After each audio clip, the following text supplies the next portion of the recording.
Sindaco, in città in pochi giorni si sono verificati 2 tentati scippi in pieno centro e in orari diurni, insomma non orari tardi. Come valuta tutta questa situazione? Che provvedimenti avete intenzione di prendere e cosa si sente di dire alla cittadinanza?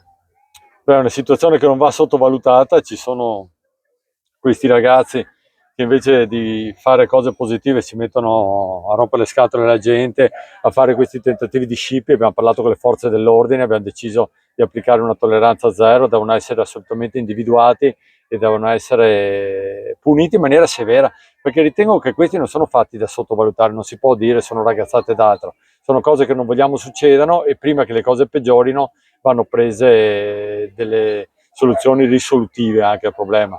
Devo anche dire che vanno ringraziate le forze dell'ordine perché gli interventi sono sempre tempestivi, nel giro di pochi minuti sono sul posto, hanno intensificato anche le pattuglie sul territorio, sia i carabinieri che la polizia di Stato che la polizia locale stanno individuando questi ragazzi e vogliamo assolutamente, ripeto, che questi ragazzi siano puniti in maniera esemplare.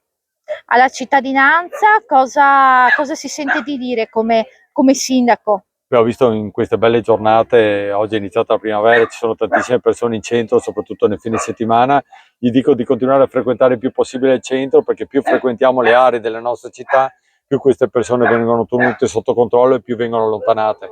Quello che stiamo facendo anche con i parchi, che stiamo facendo con l'area sgambamento cani che abbiamo inaugurato oggi, sono tutte attività che vanno nella direzione di riappropriarci a pieno titolo della città e fare in modo che queste persone si allontanino.